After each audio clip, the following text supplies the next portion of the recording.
Kia ora, I am Cassie a.k.a. Nova, and I am back today with another video. I feel like I'm whispering because it's not quite 7 a.m. and the only other person awake in the house is my youngest child and the animals, who you might see.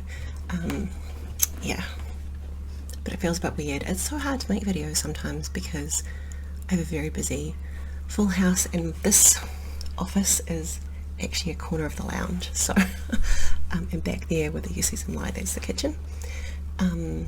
Yeah, so I always feel a little bit weird sometimes making videos, and I know I need to get better at just not caring what my family might think about me talking to my screen.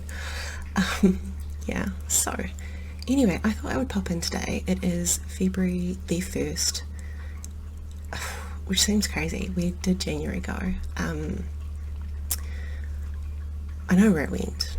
I was working really hard, harder than I like to work in January anyway, and I thought it might be a good day to kind of reflect on all the different things that can be involved in an author career, because they are not, it's not always just about books that you put out into the world. It can be if you're just self-published, but I'm a hybrid author, and in New Zealand things are a little bit different than they might be in other places in the world.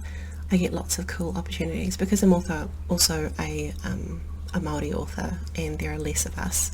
There's lots of other opportunities that come my way. So for example, in January I was working on, I started doing a sensitivity read for an author who is fabulous, and I'm really enjoying their book. I got contacted to work on a 4-part mini-series, working on the cultural elements of the script for that, so I'm working on that as well. And if I wasn't Māori, I wouldn't get those two opportunities, so super enjoy being able to use my culture for good, or making other people's stuff better.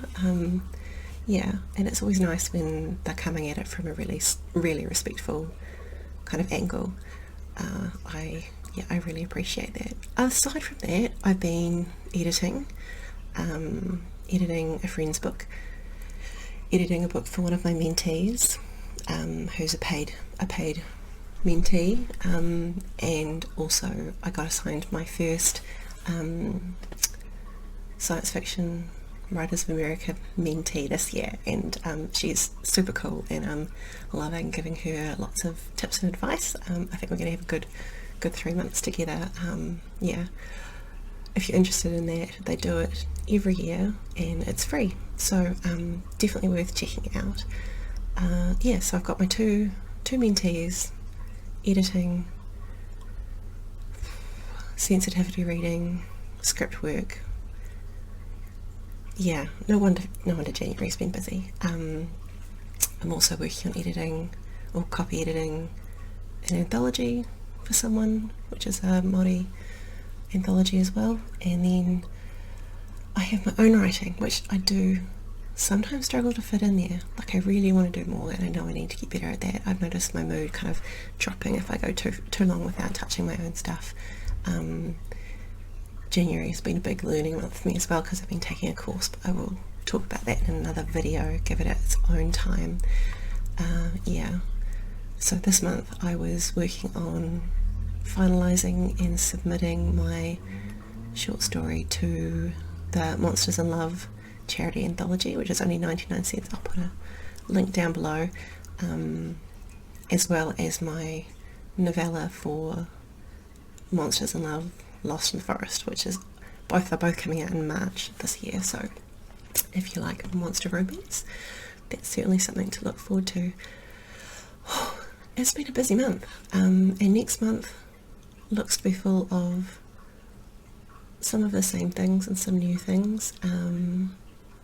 I never quite know exactly what's going to land on my doorstep, and I quite like that element. I like having the flexibility to kind of jump into projects that excite me.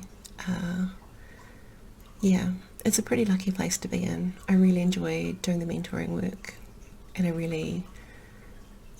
guess this year my focus is on picking projects that I want to work on, projects that give me joy, projects that move my career forward as well, not just other people's, which is certainly something I've done in the past, just focusing on other people rather than myself. Yeah. In February or now already, I've started working on my Monsters Ball project, which is Regency Monster Romance, which is super fun. I'll put a link to the other books below. My cover's not done yet, so it's not up for pre-order, but that's coming out in,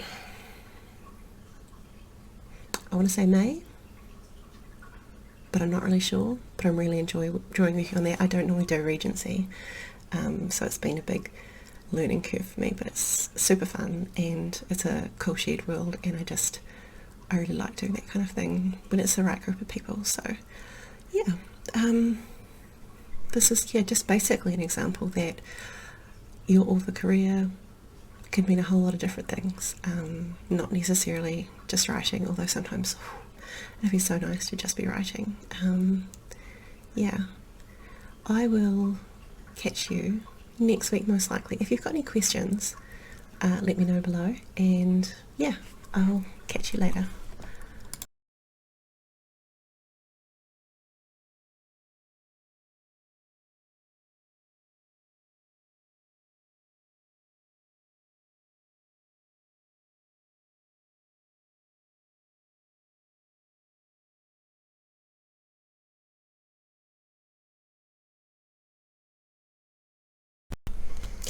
I just realised that because it's the start of a new month, end of a month, I should give you an update on my reading challenges, which are going pretty well. I read 24 books in January, which is more than I intended to. I've ticked off 4 out of 24 of the Read Harder challenges. For Guildathon, I've ticked off 3 out of 11 of the guild points, as well as completed 4 series, which feels really good.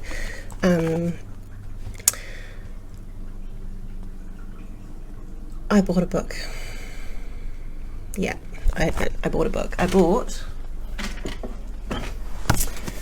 Bravely by Maggie Stiefvater because she's one of my favourite authors, and it was way cheaper than books normally are here, and there was one on the shelf, so yeah, that happened. Probably my favourite read of January was The Stolen Heir by Holly Black. She's phenomenal, and this is it's a duology set after the Folk of the Year series, which I just loved so much. It has some of the same characters in it, and I'm really excited to see what happens in the next book. It was just so cool, like you have a place that you love, and then you get to go back there, and it's just as good. So good. Anyway, that is my little reading update for January. I'm not making plans, I'm just reading things, so we'll see how that goes. Yeah, cool. Take it easy.